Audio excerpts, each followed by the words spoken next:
कि जब शरीर प्राण छोड़ के निकल जाला तो कलश की ईश्वर जीव अंश विनाशी चेतन अमल सहज सुख राशि। इनमें 5वां महीना में गर्भ में महतारी की जब यम से अपन परमात्मा बसा देना सुंदर भाई तो ये हमें ईसाई पहिर के आवल है माया नगरी में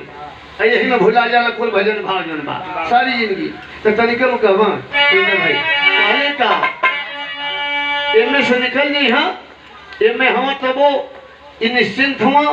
एकदम इनके सुंदर भाव सारी चीज सुखे सुख बा निकल गए के बाद मरतन जरतन फिकर है ना जैसे हमारे यहाँ छूटे हमसे को गावल जी ना हो सब लोग इकट्ठा हो सुंदर भाई तो पूरे कल विनाशी का हो शरीरिया फूक दा चाहे कुकुर सुनो चबाए दा कुछ कही हो ना तो कहलस का बड़ा अच्छा भाव जब घर के लोग कहले का ये शरीर कहत है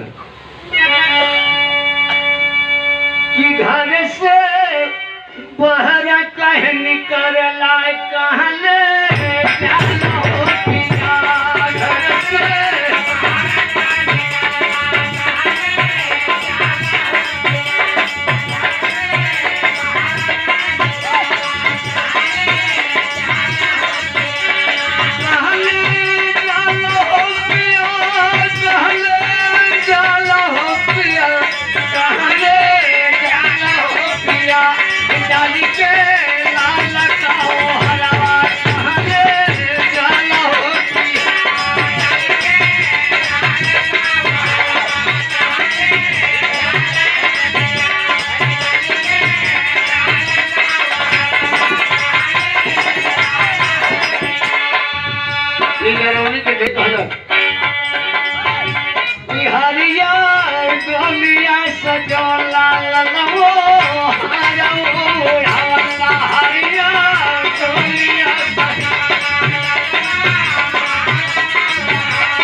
भैया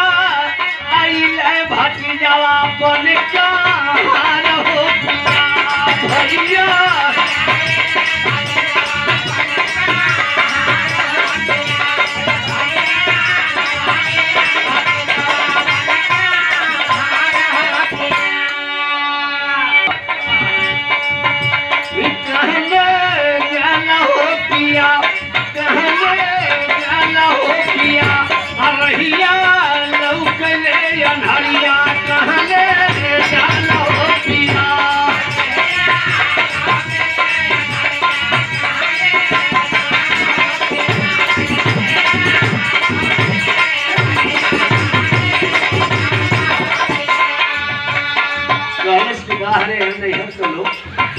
ये तनी को सजौले बजौले हले रामधनी भैया देखा कितनी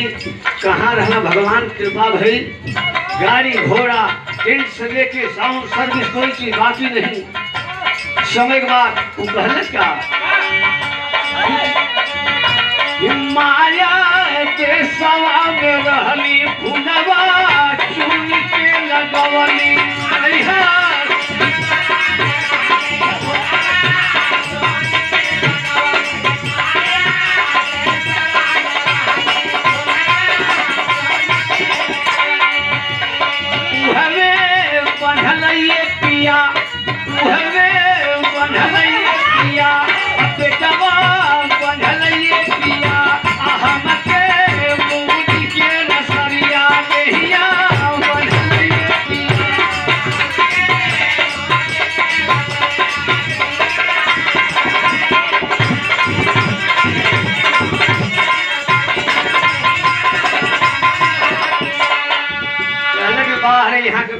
भैया लोग इतना ना था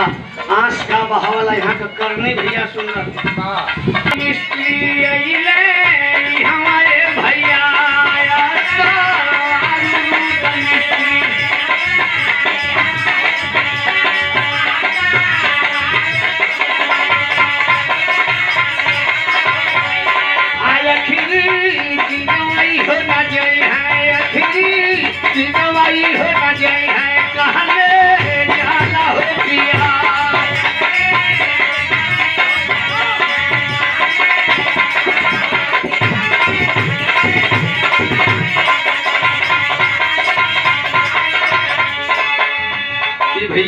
दहला लोग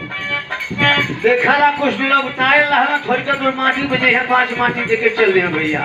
अजय खास वाला कहाँ ला शमशान ले जाने समय वाले धनी भैया कहने का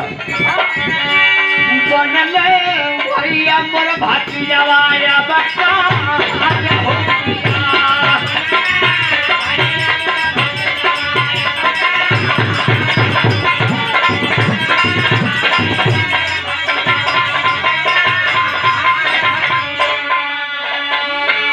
सभी लोग के नमन करते हुए आशीर्वाद का कामना ये हनुमान जी के शिव जी के प्रांगण में कहना का बा सुरेंद्र भाई तैयारी रहा लेके नादिया किनारावा लेके नादिया किनारावा हमें उतारे हो दिया लेके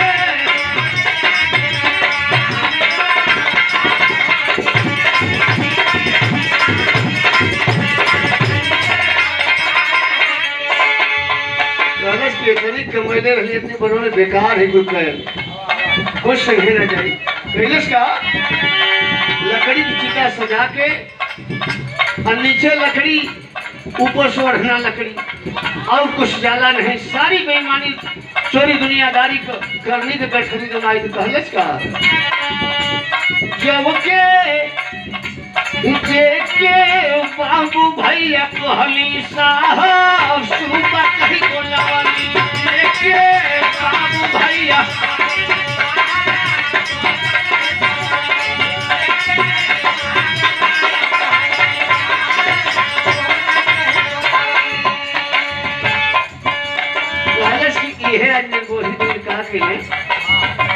नदिया चिरा फेरिया डाले अगिया लिहल हो पिया नदिया चिरा फेरिया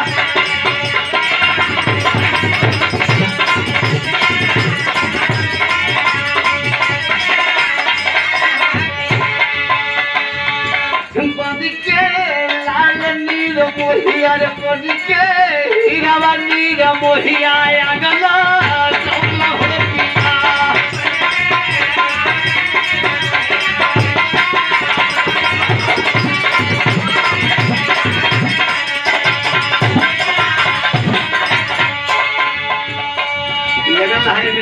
समाज के यही रोग के तहत बसरी सुंदर शरीरिया मोरी और रखिया बनवला यही कहले जइबा ये पिया कहले जइबो पिया नहीं आ गई हमारी अगिया कहले जइबो पिया